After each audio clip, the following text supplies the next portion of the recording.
Hello guys. अभी पिछले lecture में हमने देखा था वन वे स्लैब की डिज़ाइनिंग के बारे में एनालिसिस कर लिया था। सेम प्रोसीजर लगभग जो भी डिफरेंट होगा हम यहाँ पर क्वेश्चन भी डिस्कस कर लेंगे। आज हम स्टार्ट करने जा रहे हैं टू वे स्लैब की डिज़ाइन पोर्शन। ठीक है, design analysis for two way slab. ठीक है, तो यहाँ पर यहाँ पर हम आज स्टार्ट कर रहे हैं टू वे स्लैब। क्वेश्चन है, एक क्वेश्चन द्वारा देखने जा रहे हैं। ये RCC slab for room 4.5 metre into 6 metre. ठीक है, क्रॉस सेक्शन दिया है रूम का कितना 4.5 metre into 6 metre. Slab supported to wall width 300 mm। ठीक है, क्या दिया है? Slab supported to wall width 300 mm। Slab is carrying live load given है 5 kilo newton per metre square. Finish load दिया है 1 किलो न्यूटन मीटर। अगर नहीं गिवन है तो मान लेते हैं। ठीक है, क्या करना है? Design slab. यहाँ पर पहले हमको चेक करेंगे वन वे स्लैब है कि टू वे। हमको क्वेश्चन से ही जैसा कि पता चल रहा है कि चारों तरफ से सपोर्ट प्रोवाइड करा गया है। एक रूम है यानी कि चारों तरफ से घेरा गया होगा। अगर घेरा गया है यानी कि क्या कहते हैं, यानी चारों तरफ से सपोर्ट क्या कहते हैं प्रोवाइड किया गया है, यानी टू वे स्लैब का। ये ऐसे ही देखने से ही लग रहा है कि टू वे स्लैब है। ठीक है, रूम है, इसका मतलब टू वे स्लैब है। ठीक है, सब slab supported to wall width 300 mm। ठीक है, तो चेक कर लेते हैं हम एक बार दोबारा चेक कर लेते हैं, क्योंकि ठीक है हमको पता है Ly/Lx अगर लेस देन 2 है तो क्या होगा? टू वे स्लैब होगा। तो चेक कर लेते हैं। लॉन्गर स्पेन Ly होता है तो कितना, लॉन्गर स्पेन कितना है 6 मीटर अपान शॉर्टर स्पेन यानी कितना दिया है 4.5 मीटर। 4.5 मीटर कितना हो जाएगा? ये 6 अपान 4.5 मीटर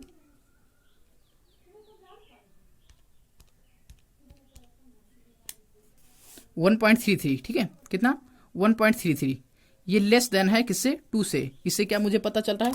इससे हमें पता चल रहा है कि ये टू वे स्लैब है। Ly/Lx लेस देन 2 है, इसका मतलब टू वे स्लैब है। Two way slab. ठीक है, अब हम देख लेते हैं फर्स्ट स्टेप क्या करते हैं, स्लैब की थिकनेस को पता करते हैं, यानी depth, effective depth of slab. First step में क्या देखते हैं? Effective depth of slab. First step क्या पता करेंगे? Effective depth of slab.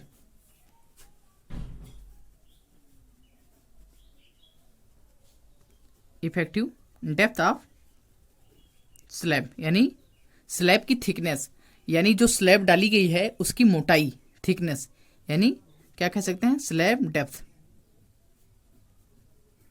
ठीक है, चेक कर लेते हैं कैसे स्लैब की डेप्थ को पता करेंगे। स्पैन यानी shorter span upon basic value into modification factor. ठीक है, मॉडिफिकेशन फैक्टर की वैल्यू हम ले सकते हैं, कितना बताया था? 1.22 से लेके 1.5 तक। ठीक है, मॉडिफिकेशन फैक्टर की वैल्यू को एडॉप्ट कर सकते हैं। बेसिक वैल्यू बताया था, अगर सिंपली सपोर्टेड है स्लैब है, बीम है, सिंपली सपोर्टेड बीम है तो 20 लेंगे। कॉन्टिन्यूस बीम है तो 27 लेंगे। अगर कैंटिलीवर बीम है तो 7 लेंगे बेसिक वैल्यू। यहाँ पर सिंपली सपोर्टेड बीम है, सिंपली सपोर्टेड तो डी की वैल्यू लेंगे। स्पैन, शॉर्टर स्पैन कितनी है? 4.5 मीटर है तो 4.5 को mm में कन्वर्ट कर लेते हैं, 4500 हो जाएगा। ठीक है, अपान बेसिक वैल्यू कितनी 20 इंटू एडॉप्ट कर लेते हैं मॉडिफिकेशन फैक्टर को 1.5। ठीक है, कितना 1.5 एडॉप्ट कर लेते हैं, कैलकुलेट कर लेते हैं कितनी आएगी डी की वैल्यू।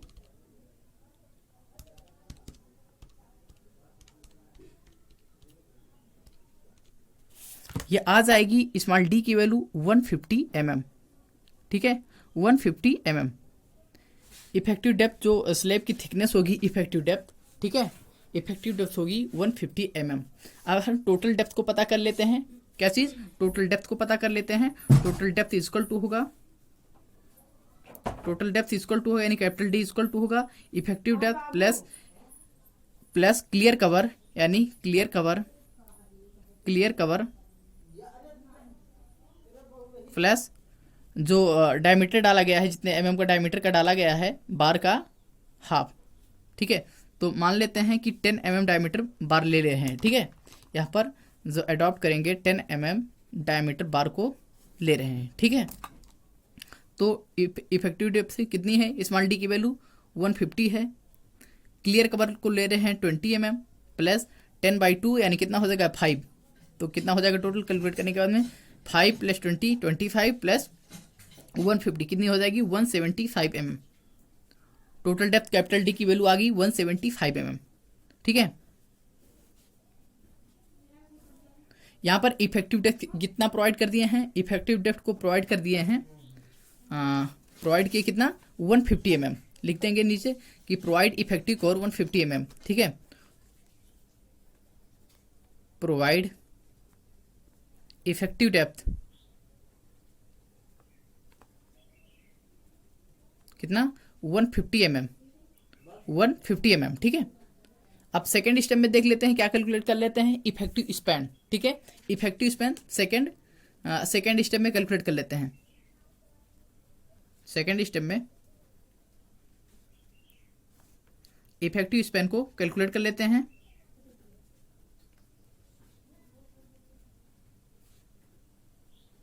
Effective span length. ठीक है,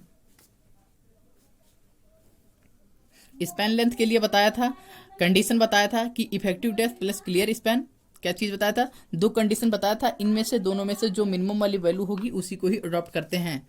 तो क्या बताया था उसको देख लेते हैं। बताया था पहला चीज clear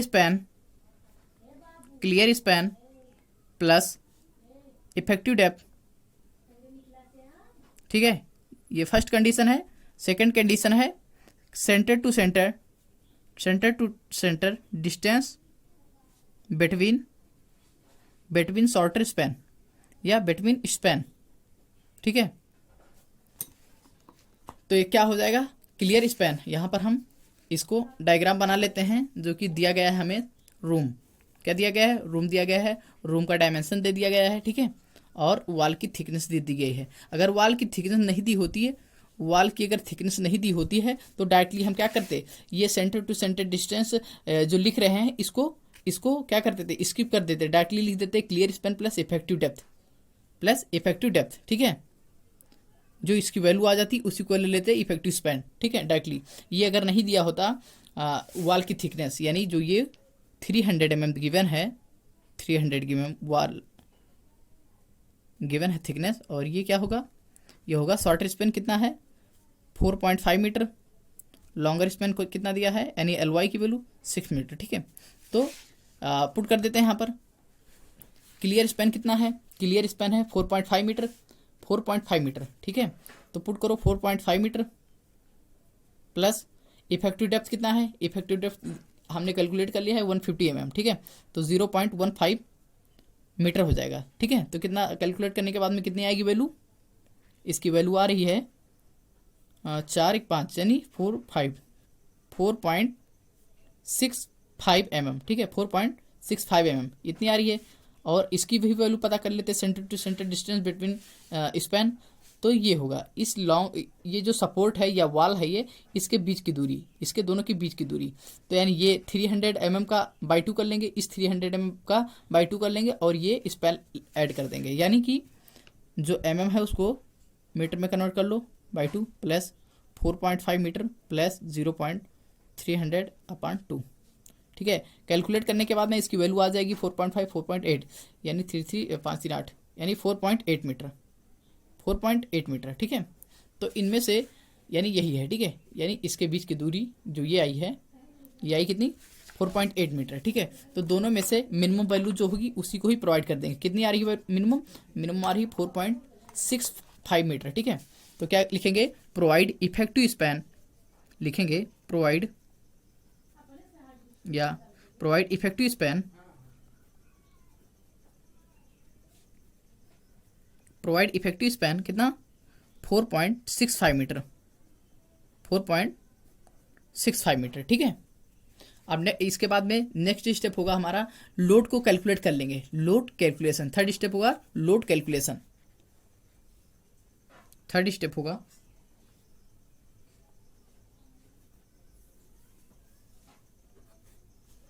load calculation.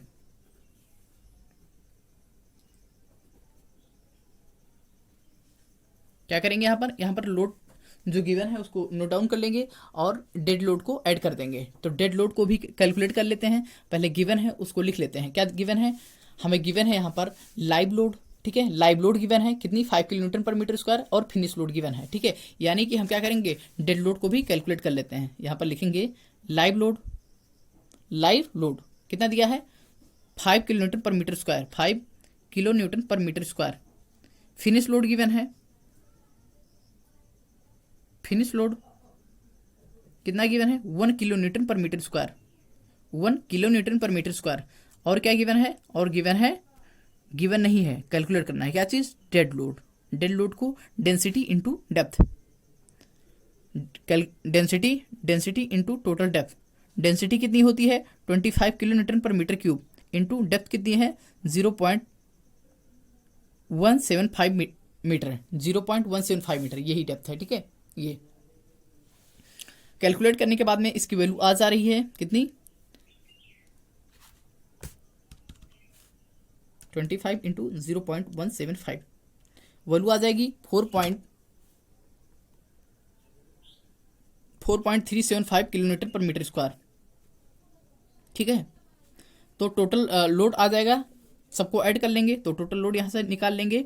Total load calculate करेंगे, आ जाएगा 5 1 6 4 10 यानी 10.375 kilo newton per metre square, ठीक है। कितना आ रही है, 10.375 kilo newton per metre square. अब क्या करेंगे इसको, ये लोड है, ठीक है। तो 1 मीटर विड्थ के लिए कैलकुलेट कर रहे हैं, 1 मीटर विड्थ के लिए, तो 1 मीटर से डिवाइड कर देंगे, कितना आ जाएगा, 10.375, मीटर से मीटर कैंसिल आउट, तो कितना बचेगा, किलो न्यूटन पर मीटर, ठीक है, किलो न्यूटन पर मीटर। ये आ गया फैक्टर, टोटल लोड आ गया, ठीक है। इसको फैक्टर लोड या डिजाइन लोड में कन्वर्ट कर लेंगे। डिजाइन लोड या फैक्टर लोड में कन्वर्ट करने के लिए 1.5 से मल्टीप्लाई करा देंगे, 1.5 इंटू 10.375, ठीक है, 1.5 इंटू 10.375। कैलकुलेट करने के बाद में 15.56 किलो न्यूटन पर मीटर आ जाएगा, ठीक है।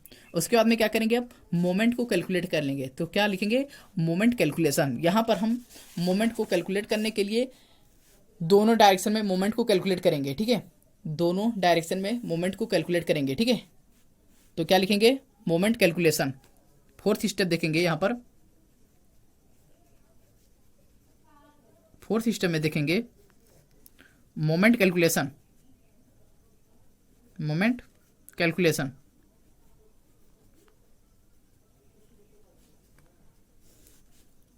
मोमेंट को कैलकुलेट करने के लिए यहाँ पर IS कोड में IS 456/2000 में देखेंगे, IS कोड 456/2000 में पेज नंबर 91 ओपन करेंगे, ठीक है, 91 ओपन करेंगे, टेबल नंबर 27, ठीक है।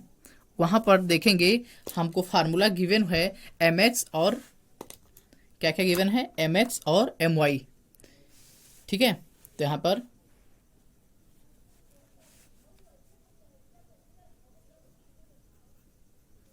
mx और my दोनों को क्या करेंगे, कैलकुलेट करेंगे, ठीक है। mx और my होगा अल्फा वाई इंटू डब्ल्यू यू इंटू LX का स्क्वायर, ठीक है।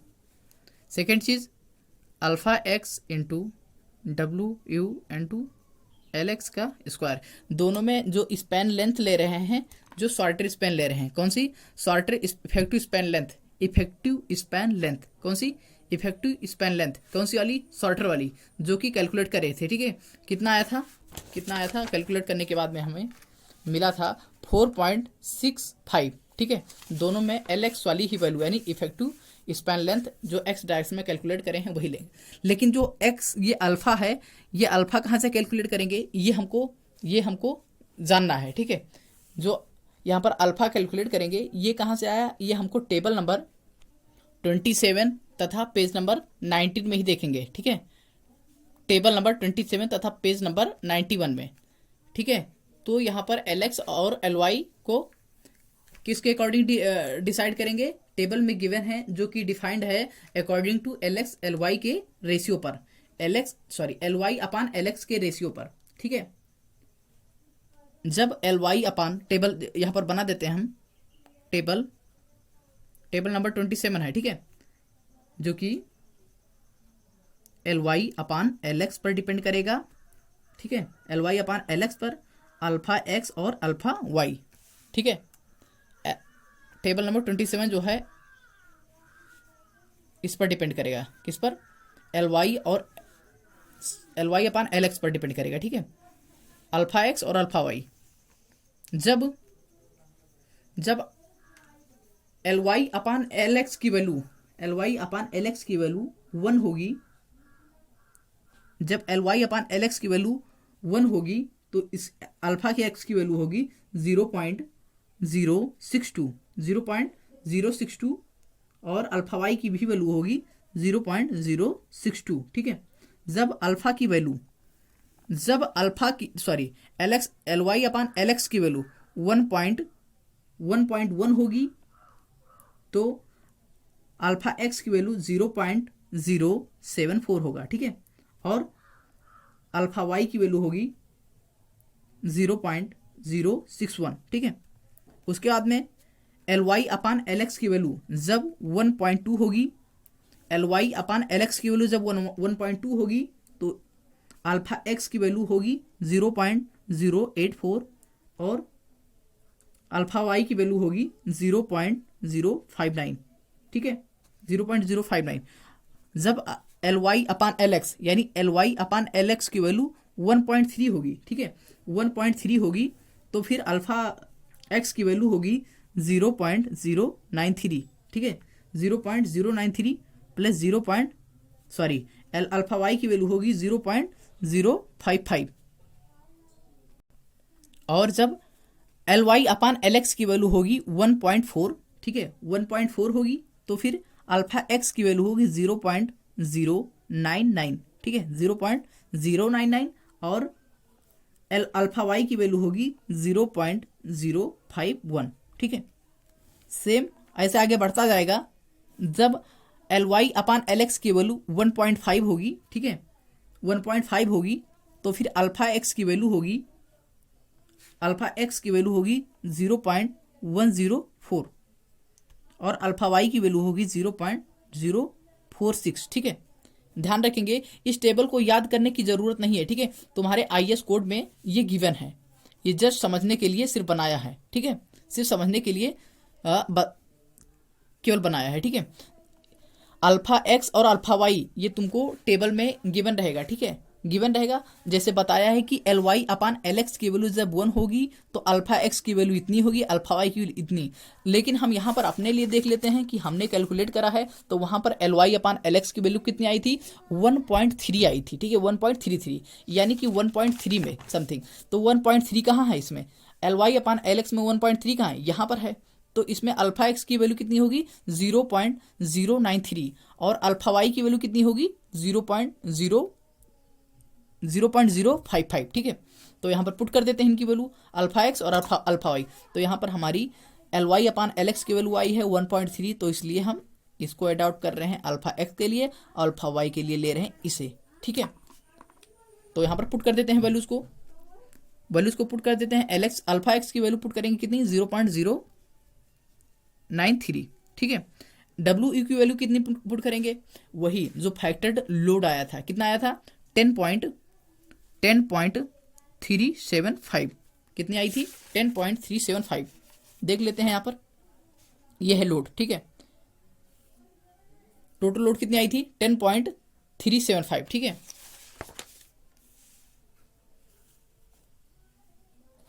टेन 10.375 तो आई थी टोटल लोड, लेकिन फैक्टर लोड नहीं, फैक्टर्ड लोड जो आई थी कितनी आई थी 15.56 आई थी। तो अडॉप्ट करेंगे इसको 15.56 को, ठीक है। ध्यान नहीं दिया था, अब मैंने टोटल लोड को यहाँ पर पुट करने वाले थे, बट ध्यान रखेंगे फैक्टरी लोड को पुट करना है। फैक्टरी लोड तो कितना है 15.56 यानी 15.56 यहाँ पर पुट करूँ 0.093 अल्फा एक्स की वैल्यू है 15.56 होगा factor load 15.56 into L x का होल स्क्वायर कितना होगा इफेक्टिव लेंथ 4.65 का होल स्क्वायर। ठीक है, अब यहाँ पर एम एक्स की वैल्यू कैलकुलेट कर लेते हैं। ठीक है, एम एक्स के यानी एक्स डायरेक्शन में जो मोमेंट जनरेट हो रहा है उसकी वैल्यू को कैलकुलेट कर लेते हैं, यानी कितनी होगी 0.093 इंटू 15.56 इंटू 4.65 का होल स्क्वायर। वैल्यू आ रही है 31.289 यानी 31.29 किलो न्यूटन मीटर। ठीक है, कितना आ रहा है मोमेंट 31.29। अब यहाँ पर एम वाई की वैल्यू कैलकुलेट कर लेते हैं। एम वाई यानी अल्फा वाई कितनी होगी, अल्फा वैल्यू होगी 0.055। डब्ल्यू आई यानी फैक्टर लोड कितना होगा 15.56 इंटू 4.65 का होल स्क्वायर। ठीक है, तो वैल्यू यहाँ पर पुट कर देते हैं।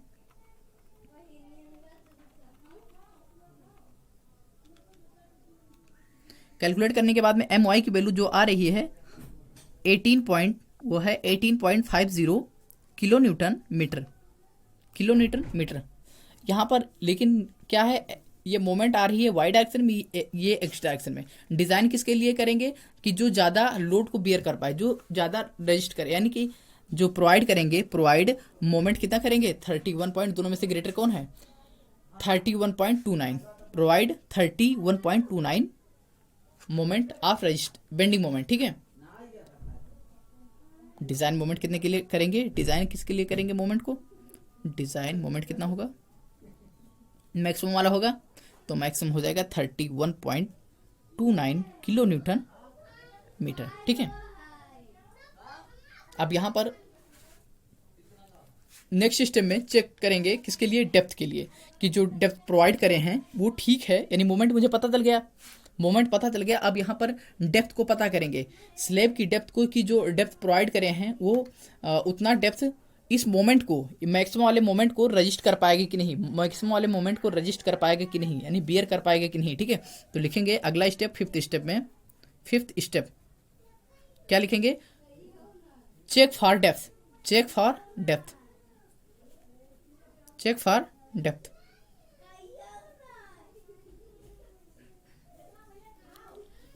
डिजाइन मोमेंट लिखेंगे इक्वल टू फार्मूला लगा देंगे, singly reinforced beam 0.36 F C के B into X U limiting D minus 0.42 X U limiting. ठीक है, एक्स यू लिमिटिंग, यहाँ पर एम डी की वैल्यू यानी डिजाइन मोमेंट पुट कर देंगे 31.29 into 10⁶ kilo newton metre, 10⁶ newton M M, तो 0.36 एफ सी के की वैल्यू 20 होगी, 0.42 इंटू एक्स लिमिटिंग कितनी होगी 0.48 और डी माइनस 0.42 एक्स लिमिटिंग कितनी होगी 0.48 डी, क्योंकि यहाँ पर एफ ग्रेड यूज कर रहे हैं, कौन सा FE 415।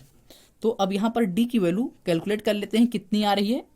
ठीक है, यहाँ पर डी की वैल्यू जो रिक्वायरमेंट है हमको वो पता कर लेते हैं कि कितनी आनी चाहिए। ठीक है, तो अब यहाँ पर हम वैल्यूज को पुट कर देते हैं कैलसी में, 0.3620 इंटू बी की वैल्यू नहीं पुट करे हैं, यानी FC के 20 है और बी की वैल्यू 1000 mm रखेंगे, 1000 mm, क्योंकि बी की वैल्यू 1 मीटर लेके डिजाइन, यानी स्ट्रिप जो कट किए हैं 1 मीटर का, तो यहाँ पर बी की वैल्यू रखेंगे 1000, तो 0.3620 इंटू 1000 इंटू 0.42 इंटू 0.48। ठीक है, बी की वैल्यू कितना, ये 0.42 लिखे हैं, ये वो एक्स्ट्रा है, इसके जगह पे लिख दिए थे 1000 की जगह पे। ठीक है, तो 0.42 इसे हटा दो, 0.36 into 20 into 1000 into 0.48 into 1 minus 0.42 into 0.48, ठीक है। तो ये हो गया, डिवाइड कर लो 31.29 से डिवाइड कर देते हैं, इंटू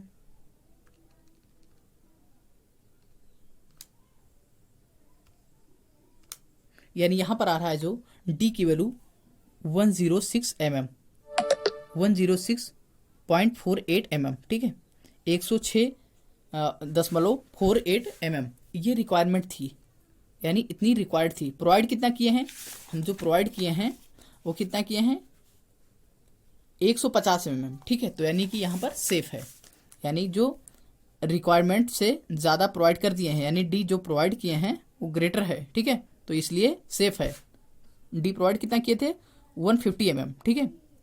तो यानी इससे क्या पता चल रहा है कि सेफ कंडीशन है, सेफ कंडीशन है, ठीक है। कितना है, क्या है, सेफ कंडीशन है। अब नेक्स्ट स्टेप देखेंगे हम,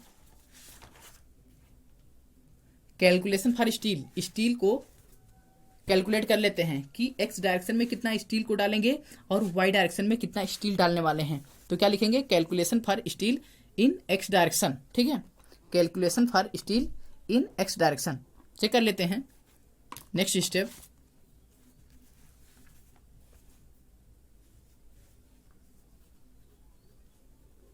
स्टेप 6 होगा, चेक फॉर, नहीं सॉरी, कैलकुलेशन ऑफ स्टील। इसमें टू वे स्पेनिंग है, यानी टू वे स्लैब है, यानी कि दोनों डायरेक्शन में मोमेंट जनरेट हो रहा है। तो क्या करेंगे, कैलकुलेट करेंगे दोनों डायरेक्शन में स्टील को कैलकुलेट करेंगे, यानी एक्स डायरेक्शन में वाई डायरेक्शन में, यानी दोनों डायरेक्शन में कैलकुलेट करेंगे स्टील को। यानी लिखेंगे calculation of steel in x direction और फिर calculation of steel in x direction, ठीक है, या शॉर्टर स्पैन, इन शॉर्टर स्पैन, ठीक है।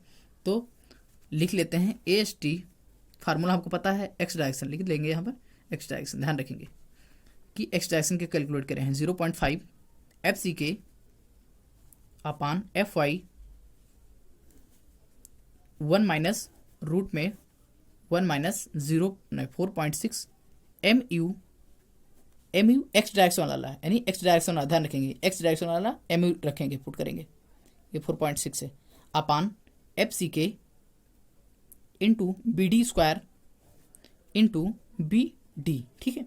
तो वैल्यूज पुट कर दो, 0.520 अपान 415 1 माइनस 4.6 MU एक्स डायरेक्शन में जो आया है मोमेंट कितना आया है 31.29 पुट कर दो, 31.29 इंटू 10⁶, क्योंकि वो किलो न्यूटन मीटर में था, अब ये न्यूटन mm में चेंज हो गया, अपान FCK की वैल्यू 20 इंटू B की वैल्यू 1000 इंटू D की वैल्यू कितनी होगी, D की वैल्यू अभी तक ये एक्स डायरेक्शन में ही शॉर्टर स्पेन के थ्रू चेक किया था, कितना था 4.65 मीटर, यानी कितना हो जाएगा, सॉरी इफेक्टिव डेप्थ कितना किया था कैलकुलेट, इफेक्टिव डेप्थ ये है 150 mm, ठीक है, 150 mm। तो 150 यहाँ पर पुट करो, कितना 150 इंटू B की वैल्यू है 1000 इंटू D की वैल्यू 150 mm, ठीक है। अब ST एक्स डायरेक्शन में कैलकुलेट कर लेते हैं, ठीक है। कैलकुलेट करने के बाद में जो भी वैल्यू आएगी वो ST steel in x direction में आ जाएगी, ठीक है। उसके क्या करेंगे, स्पेसिंग पता कर लेंगे, तो कैलकुलेट कर लेते हैं इसे। तो यहाँ पर स्टील की वैल्यू आ रही है इन एक्स डायरेक्शन 633.578 mm स्क्वायर, ठीक है, यानी 633 आ रही है, 633 mm स्क्वायर आ रहा है, ठीक है, 633 न्यूटन mm स्क्वायर आ रहा है। अब यहाँ पर पता कर लेते हैं कि नंबर्स ऑफ बार कितने होंगे। अगर हम 10 mm डायमीटर का बार डालें, ठीक है, 10 mm डायमीटर का बार प्रोवाइड करें तो कितने नंबर्स ऑफ बार होंगे, ये चेक कर लेते हैं यहाँ पर। Numbers of bar at the rate कितने 10 mm डायमीटर के, ठीक है। तो total area of steel 633 upon π/4 10 mm का स्क्वायर, एक बार का एरिया, ठीक है। तो कितना हो जाएगा 633 इंटू 4 अपॉन 100 अपॉन पाई, कितना हो जाएगा 8.066, यानी 8 बार, यहाँ पर 8 बार डालने पड़ेंगे, 8 बार डालने पड़ेंगे कितने 1 मीटर विड्थ में, ठीक है। 1 मीटर विड्थ में कितने 8 बार डालेंगे, कितने mm डायमीटर के 10 mm डायमीटर के, ठीक है। स्पेसिंग देख लेते हैं कि स्पेसिंग कितनी रहेगी। तो क्या करेंगे, यहाँ पर स्पेसिंग चेक कर लेते हैं। तो स्पेसिंग चेक कर लेते हैं 1 मीटर विड्थ के लिए, ठीक है। कितना एक बार डायमीटर का area of 1 bar, area of 1 बार जो ये 10 mm डायमीटर के डाले थे अपॉन टोटल एरिया, ठीक है। यानी 633.578 mm का स्क्वायर इंटू 1 मीटर विड्थ यानी 1000 mm। तो कैलकुलेट कर लेते हैं इसको, इसे कितना आ जाएगा,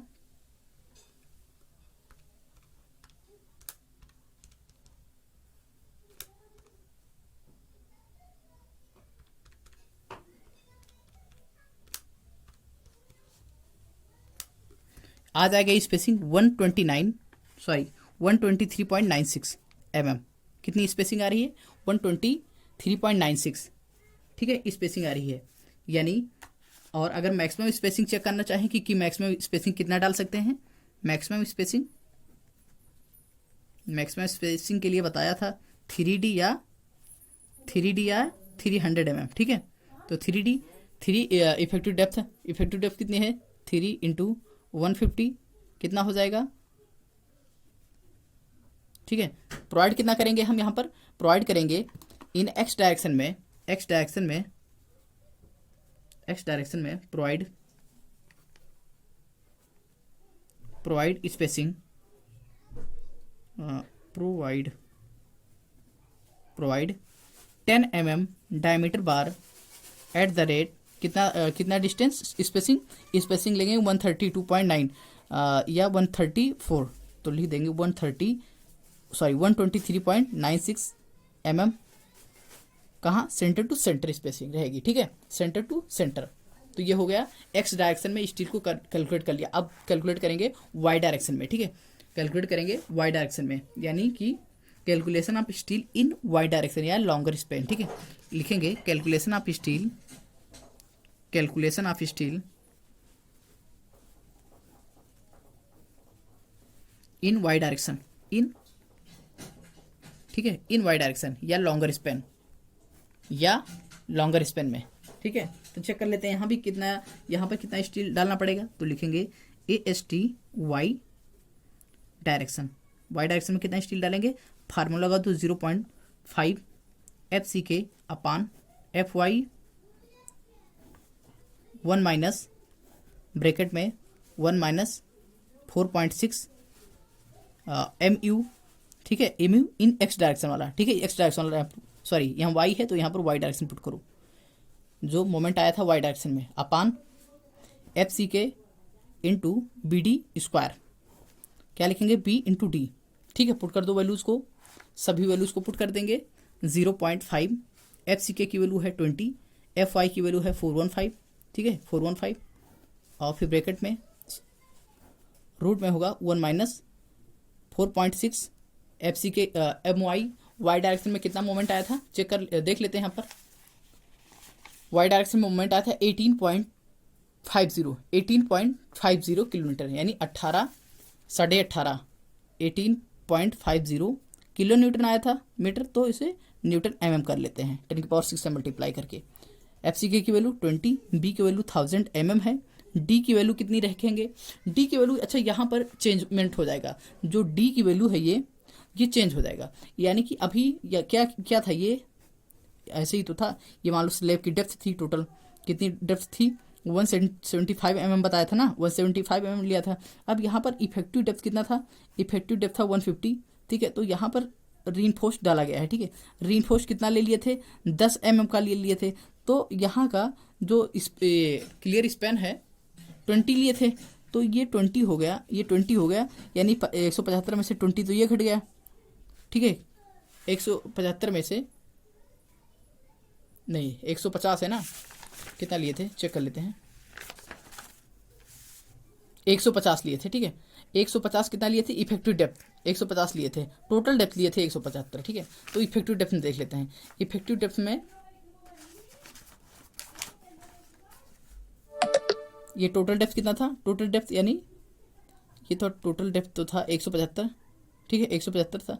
इफेक्टिव डेप्थ कितना था, 150 था, यानी यहाँ तक का 150 था, इसके नीचे 150 था, ठीक है। उसके नीचे ये कितना था, ये जो डायमीटर था बार का डायमीटर 10 mm लिए थे, तो बाई 2 किए थे तो 5 mm घटाए थे। उसके नीचे 20 mm, यानी ये 50 हो गया, नीचे का 25 है, तो 50 में से 25 यानी 150 बचा। 150 में से ये 5 को और घटा दो, क्योंकि ये 10 mm के डायमीटर को बार डाल दिए हैं। जब ये पूरा डाल दिए हैं बार, अब इसके ऊपर ही तो डालेंगे, तो यानी 5 5 10, 5 10/2 प्लस 10/2 यानी 5 5 10, 10 mm और घटा दो। 150 में से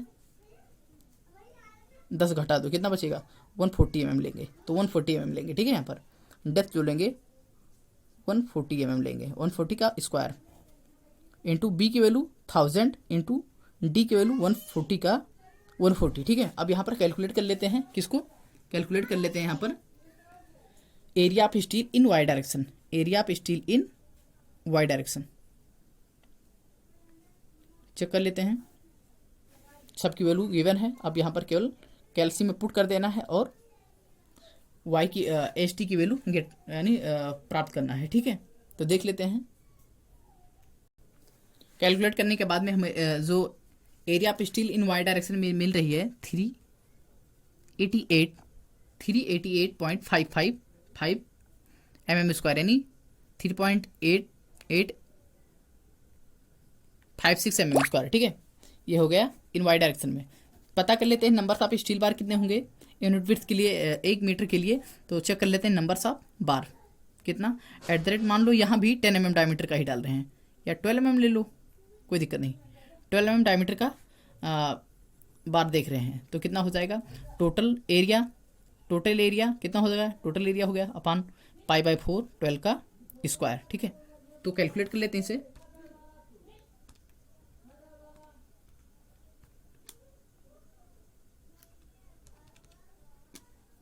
आ रहा है यहाँ पर वैल्यू 3.44, ठीक है, यानी अप्रॉक्स 4 बार डालेंगे, 4 बार डालेंगे यूनिट विड्थ में 1 मीटर में, ठीक है। 4 बार डालेंगे। तो अब यहाँ पर क्या कैलकुलेट कर लेंगे, यहाँ पर स्पेसिंग भी देख लेते हैं, स्पेसिंग, ठीक है, स्पेसिंग चेक फॉर स्पेसिंग भी देख लेते हैं। तो कितना होगा, एक बार का एक एरिया पे एक बार 1 बार, तो π/4 12 का square upon total area of steel 388.56, कितने मीटर के लिए देख रहे हैं विड्थ के लिए, 1 मीटर विड्थ के लिए, तो 1000 mm हो जाएगा। तो कैलकुलेट कर लेते हैं इसको।